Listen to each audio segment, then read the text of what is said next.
You are in art school and you are trained to become a professional artist. Well, this may be a contradiction, being trained to be a professional artist, but it means that you are trained to be an artist, to be creative, yet in a practical manner in the world.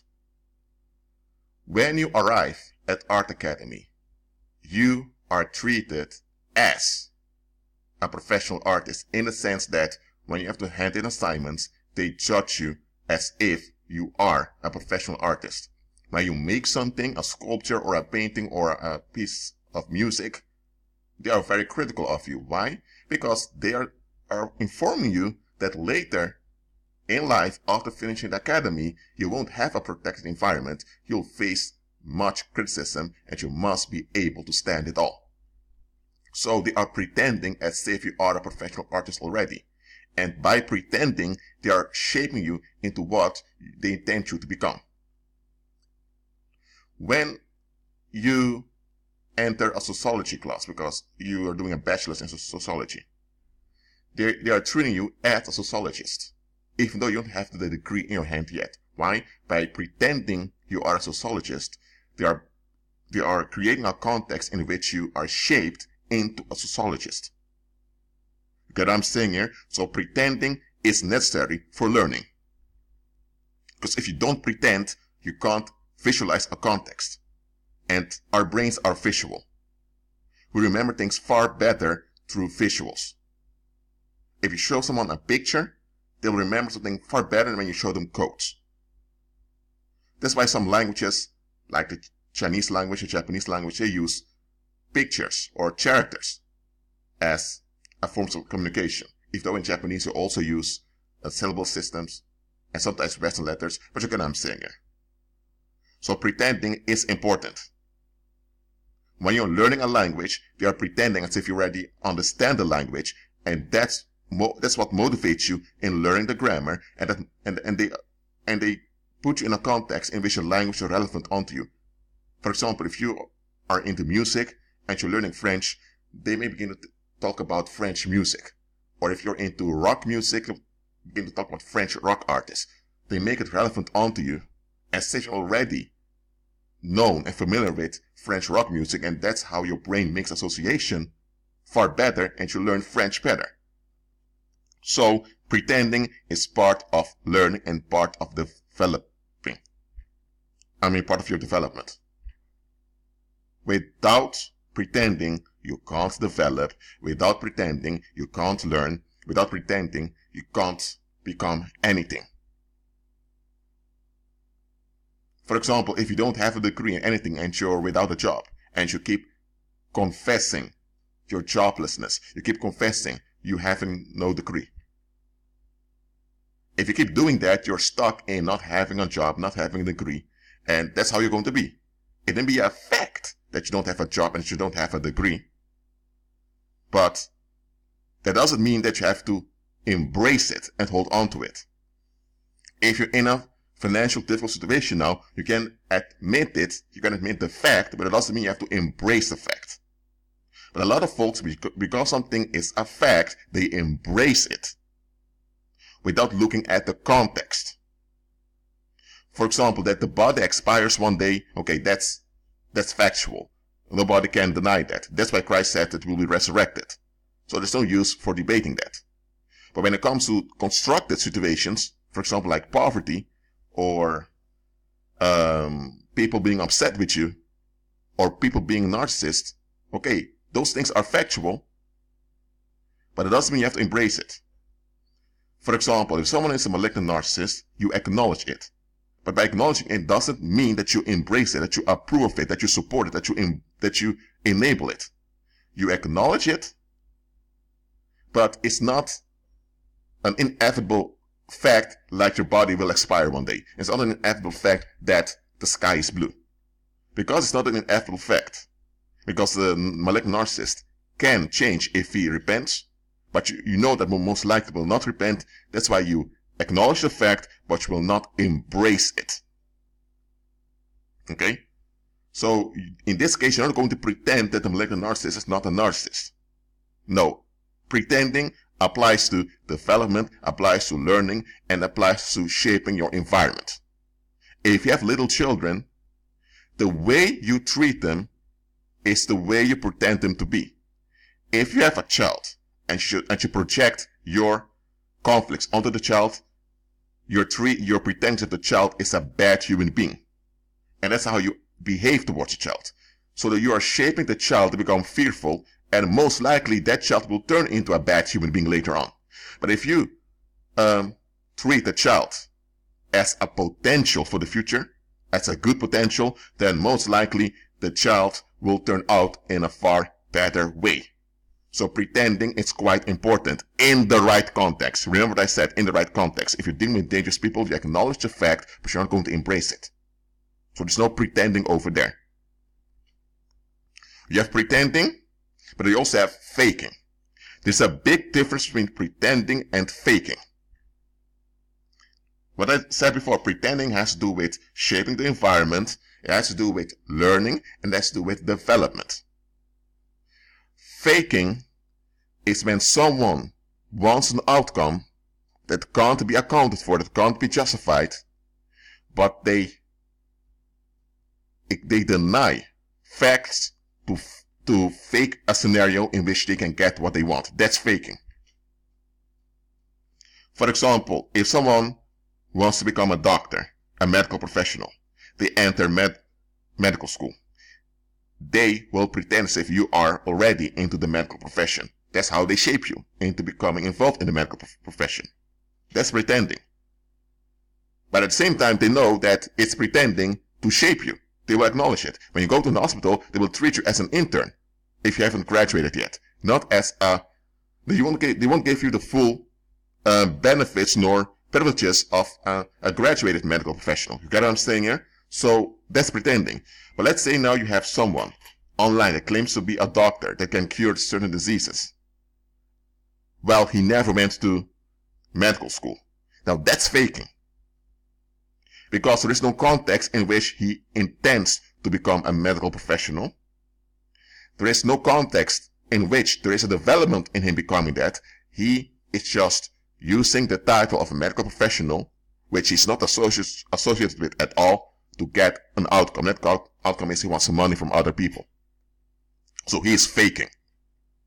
And this faking can even be punished by law in some countries. Well, actually in all countries. Even though there are some places where you can get away with this to some extent, but okay, that's another thing. So pretending and faking, they are two very different things.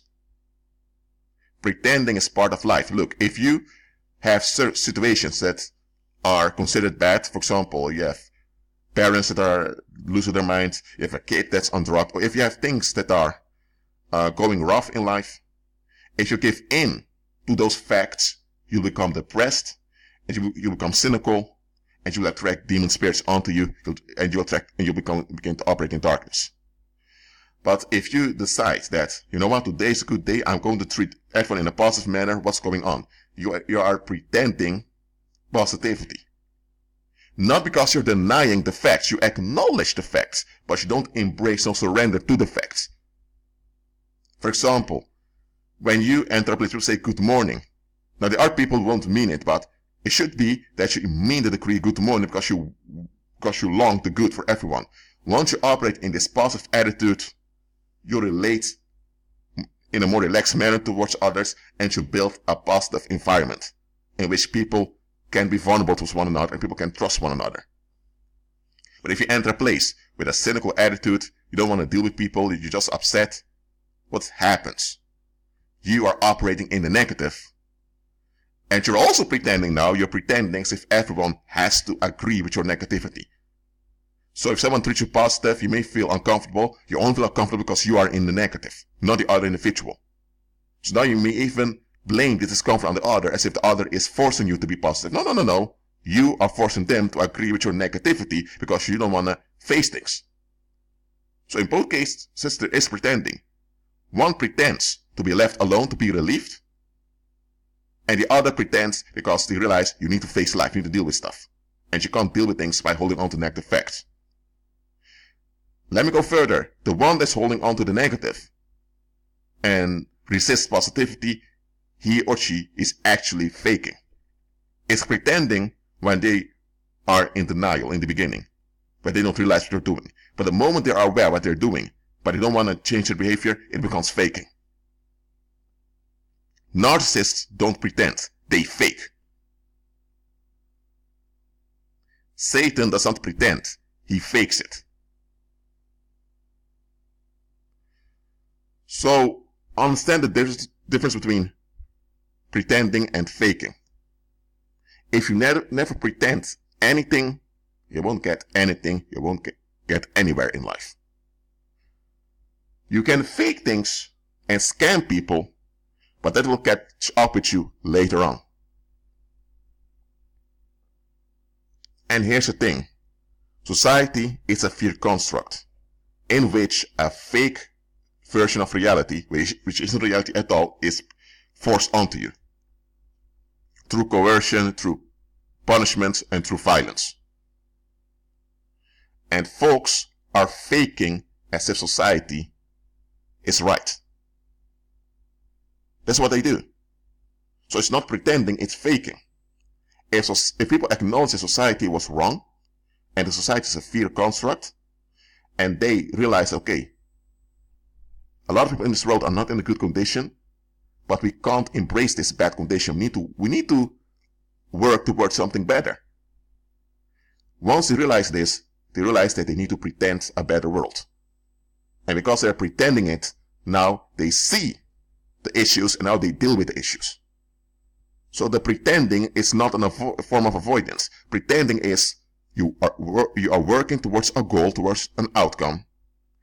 So now you deal with everything on your way towards the outcome to match the outcome you're aiming for. That's pretending. Faking is you want an outcome, but you don't want to face the obstacles towards your outcome. So you find a way to cheat your way in getting the outcome you want. But the problem is with this is that sooner or later you'll be found out. For example, if you want to go on holiday several times a year, you can take a part-time job, live in a small apartment, or you may even become a freelancer. You get paid a bit more. There are things you can do to accomplish this, but you need to face that you need to do those things, or that you need to shift a bit in your behavior. But let's say someone doesn't want to do any of that, but they do want to go on holiday a few times a year. In the first scenario, they would pretend to be in abundance, and because they're pretending, they're now working towards abundance, and eventually they walk in it. In the second scenario, which I'm about to give now, you have folks that still want to go on holiday several times a year, but they don't want to face the fact that things need to shift. So what they may do is, they may rob a bank or rob a store, like people in the streets do, but that may be risky. They may end up in jail, or they may lose their life. So they may do it more sophisticated. They may scam people online. They may send fake emails in which people are told to pay a certain amount of money to their insurance company or to their landlord. If the landlord nor the insurance company send those emails, they can scam people like that. Or they may start some fundraising project for some foster home that will never come, but people of goodwill donate it and then they use the money for other purposes. So that's faking. So you have pretending and you have faking. When an architect designs a mall, he is pretending that the mall's already there. And that's how he's able to design it in a proper manner. And when he hands over the design to the construction workers, they are pretending as if the situation is already there. And that's how they figure out whether the location is good or not. And it's by visualization that's transferred into action that the mall comes into existence. So visualization and pretending are part of you operating as a human being, as a spirit being also. So understand the difference. Well, that's it for now. Keep agreeing with Christ and be at peace.